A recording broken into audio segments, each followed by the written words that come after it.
안녕하세요, 여러분. 혹시 신앙생활 하면서 막 지치고 무슨 끝없는 거래나 성과급 채우는 기분 들어본 적 없으신가요? 진짜 무겁죠, 그럴 땐. 오늘 우리가 파헤쳐볼 이 자료가 그 답답함을 확 뚫어줄 겁니다. 고대 출애굽기 말씀부터 우리 매일의 삶까지 쭉 연결해서 하나님이 진짜로, 정말로 원하시는 참된 믿음의 본질이 뭔지 아주 속 시원하게 분석해 볼 거거든요. 기대하셔도 좋습니다. 그럼 먼저 이런 질문부터 한번 해보죠. 하나님은 도대체 실제로 우리한테 뭘 원하실까요? 솔직히 우리 은연중에 그런 생각 하잖아요. 완벽한 헌신, 헌금 많이 내는 거, 봉사 쉴 새 없이 하는 거, 아니면 뭐 학교에서 1등하거나 사업이 대박 나는 거?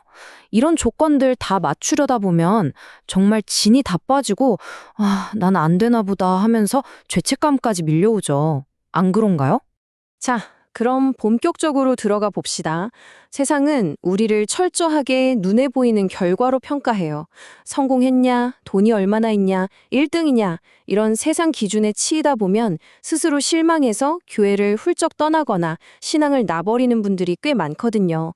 하지만 오늘 자료에서 밝히는 성경의 진짜 진리는 완전 다릅니다. 하나님이 우리에게 요구하시는 건 딱 하나예요. 진짜 딱 하나. 바로 그분이 여호와라는 사실을 우리가 제대로 아는 것, 그게 전부입니다. 놀랍지 않나요? 오늘 살펴볼 6가지 핵심 포인트 빠르게 짚고 넘어갈게요. 첫째, 핵심적인 요구. 둘째, 하나님을 아는 것의 비밀. 그리고 셋째, 모세와 다니엘. 넷째, 완악함 대 회개. 다섯째, 일상의 신앙. 마지막으로 포기하지 않는 순종까지. 고대 말씀부터 지금 당장 우리의 팍팍한 일상까지 쫙 연결해서 살펴볼 테니까요. 끝까지 따라와 주세요. 좋습니다. 그럼 첫 번째, 핵심적인 요구, 하나님이 가장 중요하게 짚으시는 단 한 가지부터 살펴보죠. 출애굽기 6장을 보면 하나님이 모세한테 아주 반복적으로 엄청 묵직하게 하시는 선언이 있어요. 바로 나는 여호와다라는 짧고 강렬한 문장입니다. 이게 왜 중요하냐고요? 이 이름 안에 다 들어있거든요. 절대 끊어지지 않는 약속, 우리를 건져내시는 구원, 그리고 우리가 이 삶에서 승리할 수 있는 궁극적인 비밀이 말이죠. 요즘 물가도 미친 듯이 오르고 매일매일이 소리 없는 전쟁터 같고 피곤하시죠? 바로 이런 현실 속에서 우리가 쓰러지지 않게 딱 버티게 해주는 가장 강력한 생존 무기이자 다시 바로 이 나는 여호와다라는 말씀입니다. 이어서 두 번째 파트, 하나님을 아는 것의 비밀입니다. 과연 이 메시지는 누구를 향한 거였을까요? 이 자료를 보면서 제가 진짜 소름 돋았던 부분이 하나 있어요. 소스에서 발췌한 너희가 나를 여호와인 줄 알리라 라는 이 구절인데요. 이 말씀 억압받고 고통받던 이스라엘 백성들만 들으라고 하신 말씀이 아니었다는 겁니다. 세상에 이스라엘을 괴롭히던 애굽 사람들, 즉 하나님을 전혀 모르는 온 세상을 향한 하나님의 간절한 소망이자 목적이었다는 거죠. 진짜 엄청난 스케일 아닌가요? 근데 막상 현실은 참 답답할 때가 많죠. 모세를 한번 생각해 보세요. 하나님의 말씀에 딱 순종해서 바로 왕한테 갔는데 웬걸요.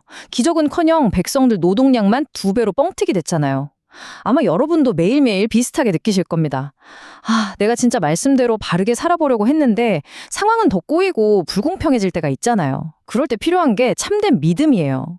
상황을 자판기총은 뚝딱 바꿔주는 마법 지팡이가 아니라 그 막막하고 가혹한 현실을 견디고 뚫고 나가게 해주는 진짜 힘. 그게 바로 믿음입니다.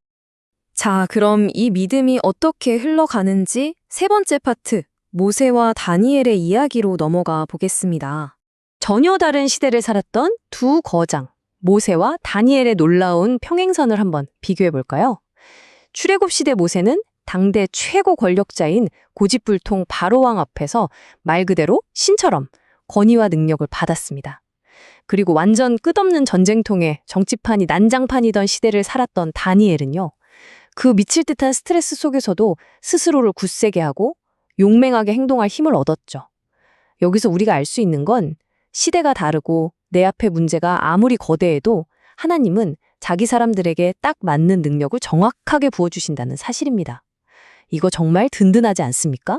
특히 오늘 자료에서 다니엘서 11장을 통해 짚어주는 참된 지혜의 정의가 아주 기가 막힙니다. 요즘 뭐 지혜라고 하면 AI처럼 데이터를 쫙 뽑아내고 똑똑하게 말하는 거라고 생각하기 쉽잖아요. 근데 성경이 말하는 진짜 지혜는요, 하나님을 아주 깊이 아는 것, 그리고 위기 속에서 오뚜기처럼 탁 일어나는 영적 탄력성입니다. 어두운 시기에 남들을 바른 길로 이끌어주고 얕은 데이터가 아니라 산전수전 다 겪은 연장자들에게서 지혜를 구하는 것. 이게 진짜 세상을 이기는 문제 해결 능력이라는 거죠.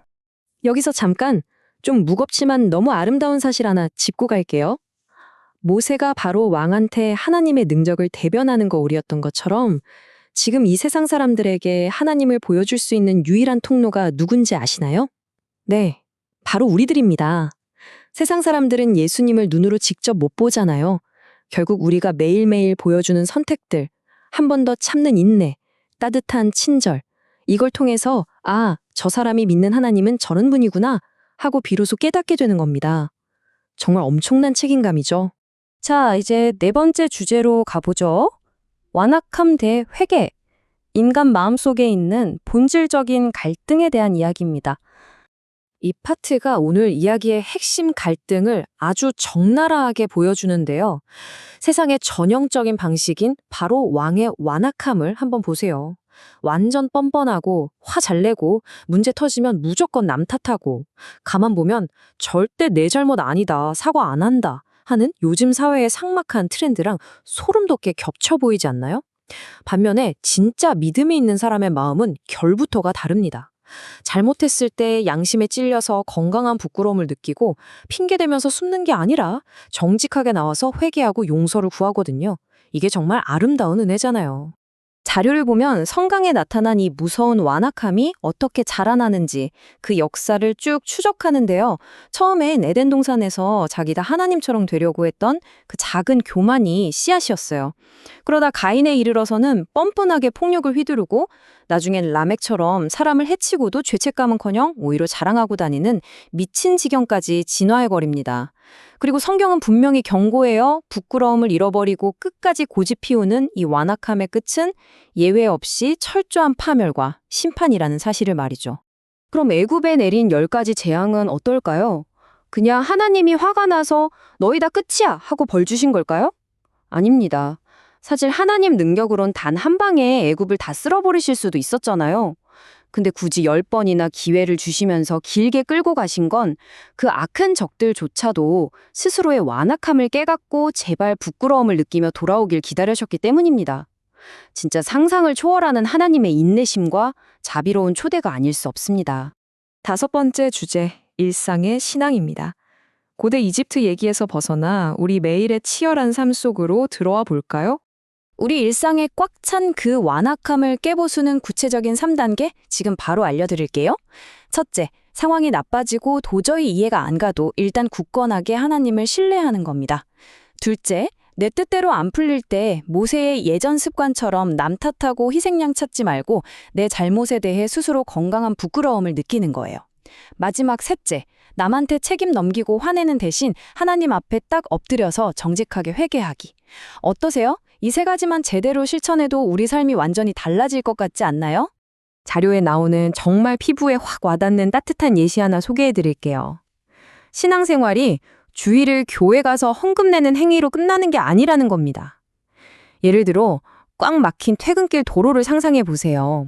다들 피곤하고 짜증나 있는데 깜빡이 켜고 눈치 보면서 들어오려는 차한테 브레이크 살짝 밟아주면서 길을 양보해 주는 거. 어떠세요? 남을 짓밟고 내 이익만 생기려는 이 각박한 세상 속에서 이런 아주 사소하고 일상적인 양보와 은혜의 행동이 바로 세상을 향해 하나님을 보여주는 진짜 신앙의 모습이라는 겁니다. 정말 멋지지 않나요? 어느덧 마지막이네요. 6번째, 포기하지 않는 순종. 결코 꺾이지 않는 발걸음에 대한 이야기입니다. 현실이 아무리 우리를 짓눌러도 끝까지 꺾이지 않고 길을 걸어가는 핵심은 바로 이겁니다. 모세 생각해 보세요.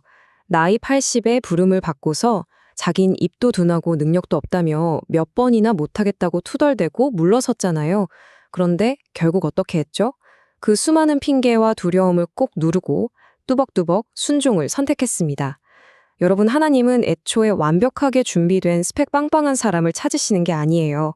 팍팍한 현실 앞에서도 결국엔 포기하지 않고 순종의 한 걸음을 내딛는 사람, 바로 그 사람을 쓰신다는 사실을 꼭 기억하셨으면 좋겠습니다. 제가 오늘 살펴본 이 자료 전체를 통틀어 가장 가슴에 콱 박힌 문장 하나 그대로 전해드릴게요. 교회와 성도의 궁극적인 목표는 단 한 영혼이라도 구원하여 그분이 여호와임을 알게 하는 것입니다. 와, 이거 들으면서 어떠셨어요? 세상이 말하는 거창한 성공이나 으리으리한 규모가 아니에요. 부끄러움을 아는 마음, 진심으로 용서를 구하고 회개할 줄 아는 단 한 사람을 바르게 세우는 것. 이것이 신앙이 거둔 최고의 성공이자 진짜 지표입니다. 자, 오늘 분석을 마무리하면서 여러분께 정말 도발적이면서도 묵직한 질문 하나 던지겠습니다. 오늘 여러분이 겪은 평범한 하루, 무심코 내뱉은 말과 작은 행동들을 통해서 주변 사람들은 여러분 안에서 생생히 살아계신 여호와를 보았을까요? 어쩌면 되게 찔릴 수도 있고 참 많은 생각이 드실 텐데요. 이번 한 주 동안 이 질문을 가슴 깊이 품고 여러분의 삶의 현장에서 그 답을 치열하게 살아내시길 진심으로 응원합니다.